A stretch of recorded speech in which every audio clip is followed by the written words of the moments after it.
Alors S14, débrief. Soirée compliquée pour la team Le Bout là. Hein. Ouais, malheureusement. Ah non. Oh, Ouais. Salut Jeep. Salut Juji. Vas-y, hein, on va débriefer ce TRS 14. Team Le Bout. Mika. De toute façon, toujours Team Le Bout. À jamais Team Le Bout. D'ailleurs, on va allumer les lumières. À jamais Team Le Bout. Vous le savez déjà. Si vous ne le savez pas, malheureusement, Mickaël n'a pas réussi son pari.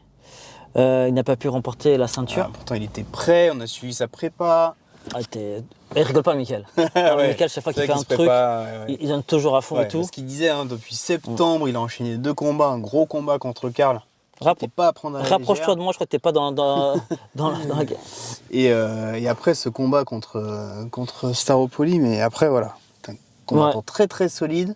Il l'a pas pris à la légère, il s'est préparé comme il fallait. Et ça a annoncé un super combat, et ça n'a pas été jusqu'au bout des 5 rounds.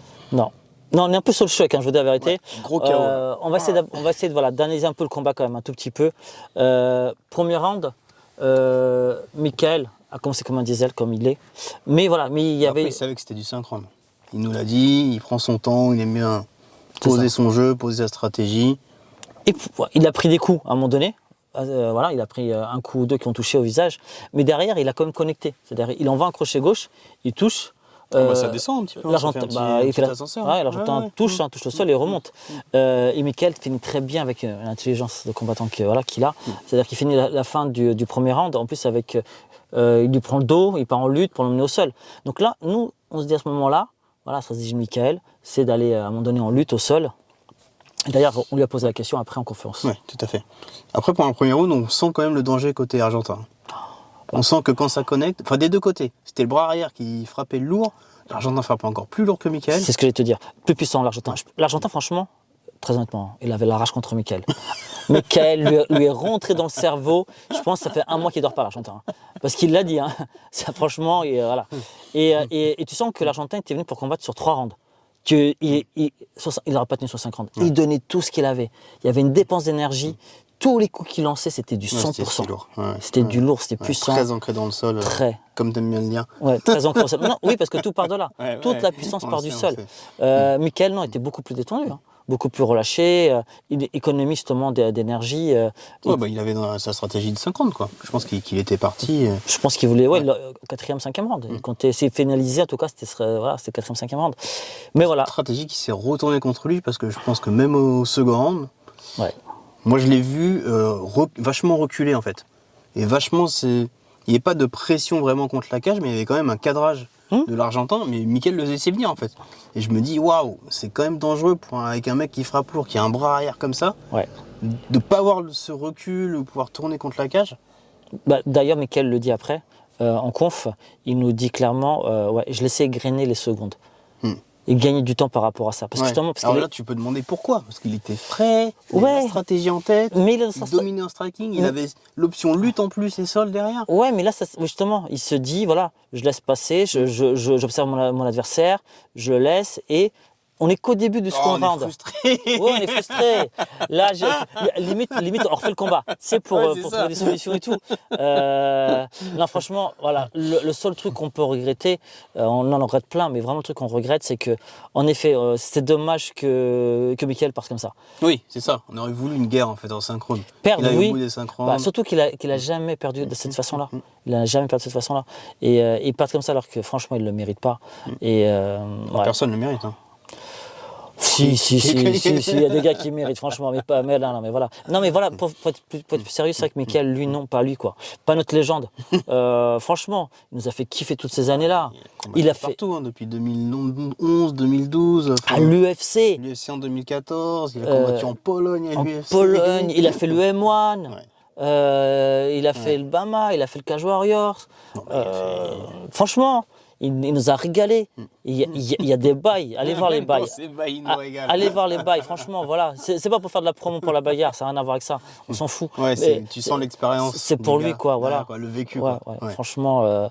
Et un mec bien en plus. Très honnêtement. On ne veut pas le voir quitter le MMA en fait. C'est ça le plus frustrant. Non. On nous annonce comme ça, c'est mon dernier rush. Non, tu peux pas. Tu peux pas, Mika. Franchement, on monte dans le coin, s'il te plaît. Fais-nous kiffer. Parce que franchement, je suis sûr que tu as beaucoup à donner dans le coin. Après, je sais que c'est. Voilà. Oui, que ça prend du temps. Ça prend du temps et tout.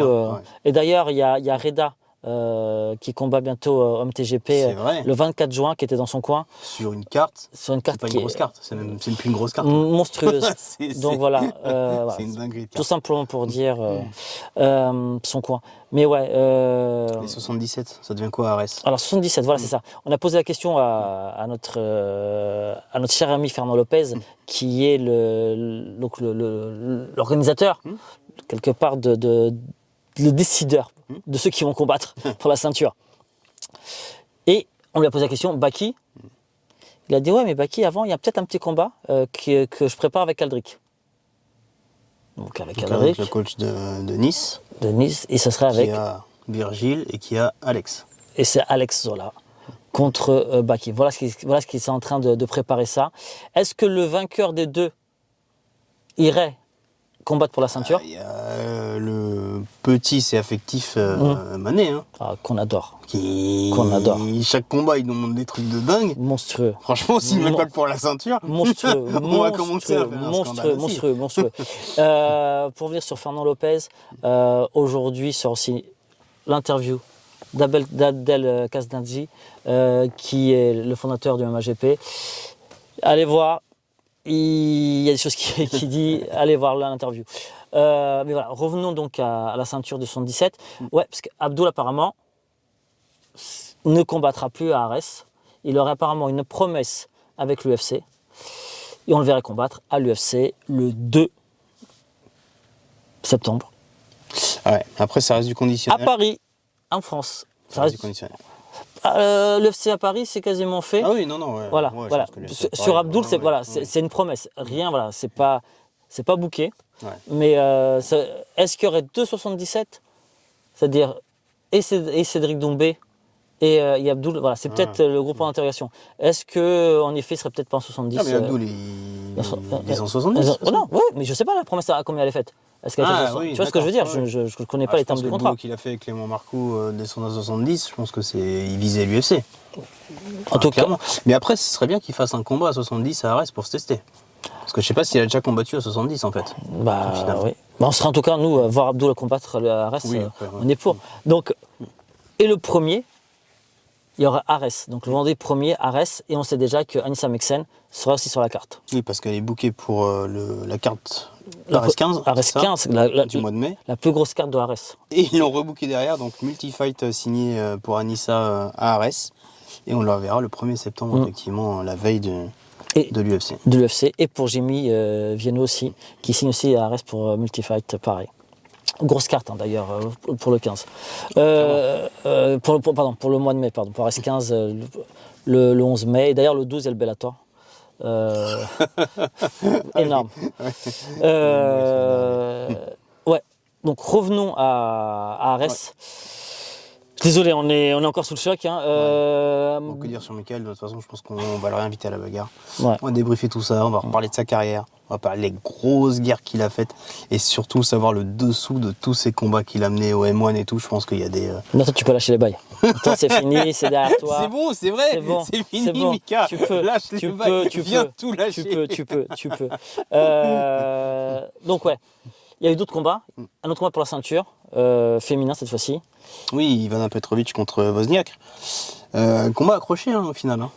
Franchement, sur le premier round, j'ai eu peur pour Ivana. J'ai eu peur, je l'ai senti quand même dominé. Bizarre. Moi, franchement, au début. Des gros coups dominés, alors que je l'ai senti facile sur son précédent combat.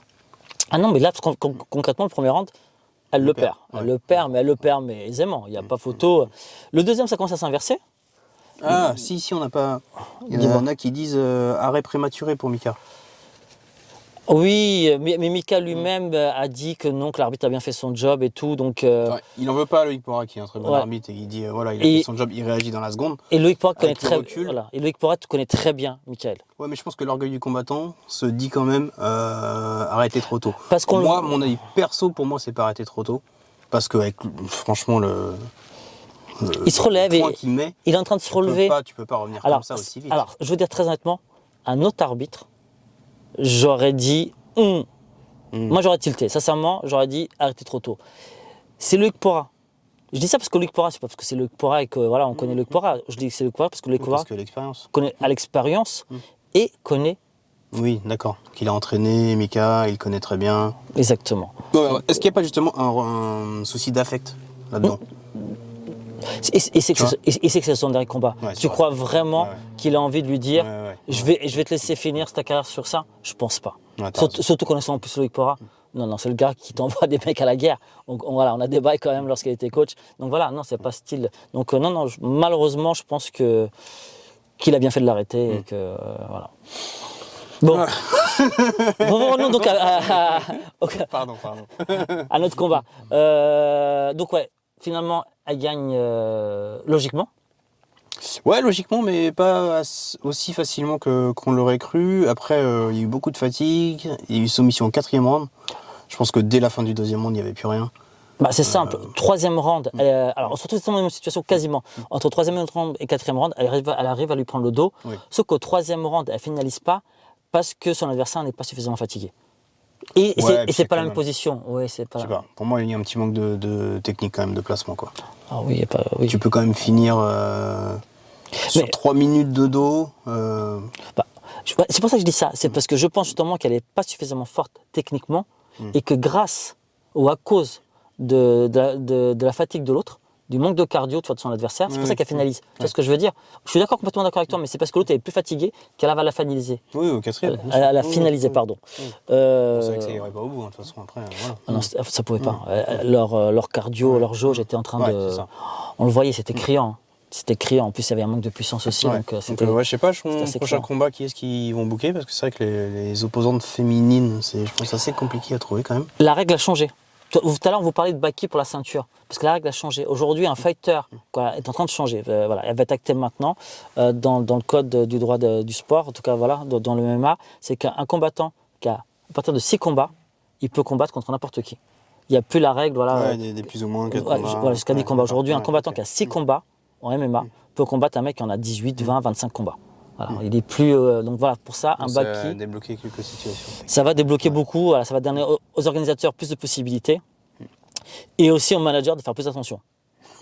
Mettez pas vos gars qui ont 6 combats contre un mec qui en a 25 peut-être. Sauf certains génies du MMA. Un autre fight qui a eu lieu aussi entre un Suisse et un Italien. Valentin contre Perini. Ouais, Pedroni. Pedroni, pardon. Perini ou Pedroni, je sais même plus. Penini, pardon, excuse-moi. T'écorches les noms en un. Mais j'ai le droit d'écorcher des noms. Quand tu sais l'heure qu'il est, t'as le droit d'écorcher les noms. C'est vrai, débrief à chaud, les gars, hein, on n'oublie pas. Et là, franchement, pas photo. Le Suisse était largement au-dessus. Franchement, il a envoyé un coup de coude à un moment donné. Franchement, très honnêtement, tu te dis, dans d'autres sports, franchement, t'arrêtes le mec. Hein. Parce qu'il est ouvert, il y a du sang partout, ça gicle. Dans les films d'horreur, tu vois ça. Notamment, il y avait du sang partout. Et il le finalise, ce qui est logique en plus. Il lui prend le dos. Oui, bien sûr. Il le finalise. De toute façon, l'autre, je pense franchement, il voit plus rien. Quoi. Ouais. Le sang qui coule. T'es blessé, tu sens qu'il coule, t'as le sang dans les yeux. C'est pas évident à défendre. Non, et en plus, même, t'as la bouche, quoi, parce que ça coule, quoi. Ça coule vraiment. C'était, pour ceux qui ont vu le combat, c'était. Voilà. Et victoire logique et rien à dire. Jackie Jeanne. On pensait. Enfin, non. Je dis pas on pensait parce que je vais pas parler pour toi. Jackie Jeanne contre Arcas. Ouais, contre Arcas. Que ça allait être le combat de la soirée. Oui, moi, je pensais que Jackie allait mettre le KO de la soirée, avant que le combat ne débute. Ah ouais, tu le sentais? Je pensais sincèrement, parce qu'il l'avait dit, il avait envie, il était frustré, il a dit je vais revenir méchant, très méchant, dédicace et une marque de sable qu'on aime bien, voilà. Ouais, non, mais c'est vrai qu'il avait dit qu'il changerait de style, plus agressif, dès l'entame du round, je pense qu'il peut encore être plus agressif, je pense. Peu. Après, il est tombé contre un gars, encore. Je pense Caresse, je pense que Caresse, il t'aime vraiment pas. Ils te mettent que des gars. Que des Golgoth. Que des monstres.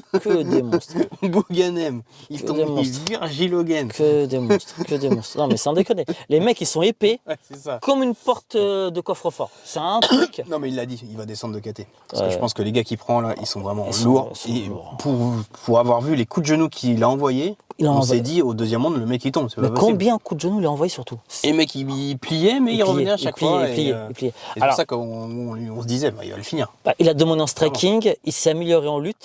lutte, il a été beaucoup plus compliqué à être emmené au sol. Il s'est relevé. Oui, il s'est relevé. Il s'est relevé en plus. Donc la lutte, franchement, il y a une grosse amélioration. Le travail au sol, ça on l'a pas vu, mais voilà, sur la lutte. Ouais, mais après, il faut qu'il travaille avec son allonge. Pour moi, ce qui est frustrant dans son combat. Toi, là, tu parles du troisième round, toi. Non, pas que. Non, pas que. Pas que. La distance, il était quand même forcément l'autre plus lourd, mais Jackie, il est quand même plus grand. Jackie. Vachement à son allonge. Attention, on critique parce qu'on aime bien le bonhomme et on sait. Pour moi, il n'a pas montré encore tout son potentiel. Oui, non. Oh, non, mais de toute façon, nous, voilà. On critique, voilà, c'est constructif. Et en plus, il a pas n'importe qui comme coach en striking, donc voilà, on peut se permettre de le dire parce qu'il a le top du top, ce qui se fait aussi en coaching striking. Le petit bémol, pour moi, ce serait le troisième round où il touche son adversaire. Tu sens qu'il est sonné, il le touche à la tête. Il est sonné, il touche à la face, et là tu te dis, reste à distance et continue à travailler en boxe. Ouais, et là, il taille clinch et il sort les genoux. C'est ça. Ouais. Pourquoi pas? Ah, peut-être mauvais choix alors. Mais moi, je pense qu'il est sonné et je pense qu'il aurait dû continuer sur sa boxe et à travailler justement, sur sa boxe. Surtout qu'en plus, son adversaire, il doit la cage, il l'a cadré. Et le fait de partir là-dessus, sur les coups de genoux, raccourcir la distance, je pense que voilà, pour moi, c'est le seul petit bémol, mais bon. On en demande beaucoup parce que voilà. Mais non, mais sinon, il n'y a rien à dire. Décision à l'unanimité des juges, c'est normal. Voilà. Je pense qu'il perd le premier quand même. Attention. C'est solide, il perd le premier parce qu'il se fait amener au sol. Mais pas pour les juges. Je crois que c'est décision. Si, il y a eu un 28-29 et un 29-27. Ouais. Et un 30-27. Dans tous les cas, vous vous excusez. Ok, on a le droit. De l'heure qu'il est, je tiens à le préciser, on a le droit. Samir, par contre, Samir Faedine, là, pour le coup, il perd les 3 rounds. Ouais, il s'est fait annihiler tout son striking. Ouais. Là, franchement... Après, pareil, le gars en face était massif. Peut-être qu'on aura l'occasion... On n'a pas eu l'occasion de discuter avec Samir, très honnêtement. Non, c'est vrai. C'est pas qu'on aimerait bien le recevoir. On aimerait bien le recevoir. Personnellement, là, on n'a jamais eu l'occasion de discuter avec lui. C'est quelqu'un en plus qu'on aime bien. Vraiment. Et c'est vrai qu'on s'est dit, merde, ou zut, selon, il n'y a pas de plan B. J'ai pas vu de plan B. Ouais, après le mec il t'attrape dès le début. Non, mais je te dis pas. Il essayait de boxer, de tourner. Je te dis pas le contraire. Il t'attrape, il défendait, même au troisième round, t'as vu comment il a défendu. Mais il s'est remis sur les pieds, l'autre il re-soulevait derrière. Je te dis pas le contraire. Mais c'est quand même frustrant, sincèrement. Tu te dis, premier round, deuxième round, troisième round, on a quasiment vu les mêmes rounds, les mêmes conséquences. Ouais, mais sur un profil comme ça, qu'est-ce que tu veux faire à part courir autour de la cage? Là, quand il te chope, tourner, décalé, quoi. C'est pour ça que je te parle de plan B. Après, franchement, on n'est pas là pour dire ce que les combattants doivent faire, pas faire, etc. Changer les game plans. Je dis simplement, c'est dommage qu'il n'y ait pas eu un plan B qui ait pu se mettre en place. Oui, parce que les 3 rounds étaient coupés conformes. Parce que les 3 rounds étaient coupés conformes. Tu vois, c'est toujours. Tu vois ce que je veux dire, c'est-à-dire qu'on peut comprendre que sur un premier round, on ne comprenne pas, sur un deuxième, sur un troisième, il y a peut-être un ajustement à faire qu'on n'a pas eu. Ou alors, peut-être. On n'a pas toutes les données. Ça se trouve, il ne pouvait pas être fait pour X raisons, ou on n'a pas pu le travailler pour X raisons, donc voilà. Donc, malheureusement, défaite de Samir, en espérant le revoir assez vite à nouveau et qu'il nous fasse kiffer comme il savait le faire il n'y a pas si longtemps que ça. Parce que c'est vrai je crois qu'il y a sur 2 défaites, il me semble, à Arès, de mémoire. Donc, en espérant le revoir très vite. Yoni. Toi, tu sautes. Non, tu veux faire Marie Loiseau? Bah oui. Contre Daria? Contre Daria, il faut. C'était rapide. Ça frappait lourd en face. Daria, tu parles de Daria? Je parlais de Daria, et même remarque que pour Jackie Jade, Marie Loiseau, on n'a pas vu la longe. Non. Plus grande, elle se. Mais ouais. Recroquevillée pour boxer. Elle était sur la défensive, elle reculait en ligne. Ouais, mais tu peux reculer en ligne si après tu contres, je pense. Oui, quand tu comptes, oui, voilà. Sauf qu'en face, ça avançait comme un bulldozer, ça frappait lourd, ça avançait. Ouais, ça avançait en boxe, anglaise. En anglaise, on est d'accord. Après, ça frappait lourd, effectivement. Ça frappait très lourd. De droite, je pense que. D'ailleurs, réfléchir, quoi. D'ailleurs, Marie est descendue, elle est remontée, ça a recogné, et forcément l'arbitre a arrêté. C'était la bonne décision. Elle a déjà encaissé quand même pas mal de gauche-droite crochet. Ouais, et tout ça au premier round. Tout ça au premier round. Ouais. Donc, Là, après, pareil, on n'a pas toutes les données sur les préparations physiques et tout, mais rien à dire. Daria a fait le job et Daria mérite complètement ce combat et elle a fait ce qu'elle savait faire. Daria, franchement, c'est ça. En plus, on sait qu'elle va faire ça. Pas de surprise. Ah bah oui, non, clairement. Ah oui, dans le style, oui, pas de surprise. Ouais. Pas de surprise. Donc, Elle n'a pas sorti un sol de malade. Ouais, clairement. Ouais. Combat franco-anglais ensuite, on a eu Scott contre. Alors, j'ai écorché ton nom, je suis désolé. Wangtan. Je ne dirais pas mieux. Scott, qui est de la team la BTT, de la team d'Alex Lohoré. D'ailleurs. Alors, c'est GBTT. Ah, GBTT. Oui, pardon. Ouais. Oui, tout à fait. Oui. Mais il est aussi. C'est vrai, parce que moi j'ai des Britanniques dans ma tête, etc. Ouais, donc la team d'Alex Lohoré, grand, gros combattant français. Suivez-le. Il combat à Octagone pour le 1 million. Le tournoi, le fameux tournoi. Il est qualifié. Il combat le 20 mai pour l'écart. Il a 3 combats de remporter le 1 million. Il y a l'interview qui sort aussi, juste là, regardez là. Il y a aussi d'ailleurs n'importe quoi. Claire Lopez, excuse-moi, la fatigue. Claire Lopez qui combat d'ailleurs au Rising aussi au mois d'avril, le 29 avril. Rising, grosse organisation japonaise avec les règles du Pride. Donc franchement, c'est un kiff. Donc voilà, grosse team, cette team britannique. Ouais. Et d'ailleurs, ils avaient aussi envoyé quelqu'un combattre pour le titre à Hexagon MMA contre Emargui. Oui, c'est vrai. Aujourd'hui, les Anglais viennent en France. On va plus au Cage Warrior. Ça vient chez nous. Prendre des guet-apens. Non, c'est eux qui viennent chez nous. Et, bon, là, le gars est solide. Hein, il a dominé tout le combat. Bonne entame du Français, mais après derrière, il se fait rattraper. Et, on a vu la différence de niveau en lutte. Vraiment sur ce combat, clairement. Tu sens que la patte American Top Team et Great Britain Top Team. C'est ancré, voilà. Et Alex nous confirme dans son interview, il bosse la lutte, il mange de la lutte. Il n'y a pas de secret. La lutte MMA. Oui, la lutte MMA. Non mais la lutte MMA, la lutte contre la cage, la lutte MMA. Voilà. Ouais, il nous a dit, il bosse, mais il bosse 4 fois plus que le striking, quoi. Et que le sol. Donc voilà, il n'y a pas de secret. Parce qu'ils ont compris que la clé aujourd'hui dans le MMA moderne, c'est la lutte. Oui. T'as la lutte en général, t'emmènes ton adversaire là où tu veux. Clairement. Mohamed Bayo. Je devrais m'arrêter sur Mohamed Bayo. Mohamed Bayo. Pardon. Il a placé un Juji, donc forcément, moi, ça m'interpelle. N'est-ce pas, Juji? Tout à fait. Très bien amené, parce qu'il était donc en dessous.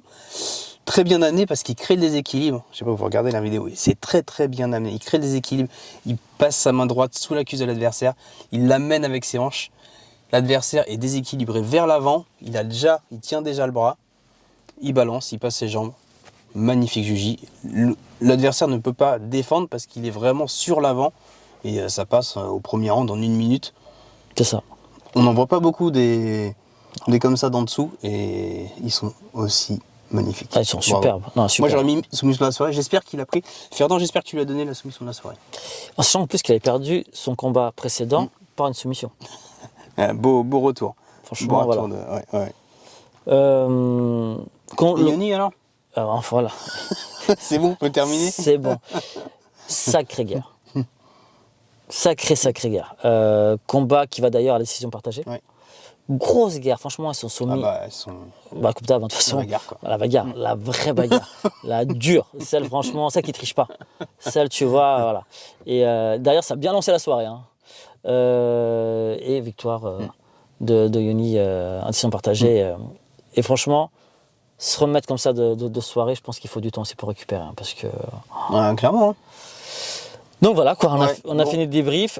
Ares 15. Ouais, on a hâte d'être à Ares 15 parce que là c'était. Grosse carte. Carte moyenne par rapport à ce que nous a habitué Ares. Ouais, là, un combat pour la ceinture. Très intéressant. Oui, forcément. Anissa Meksen. Jamie Vienno. Jordan Zebo, etc.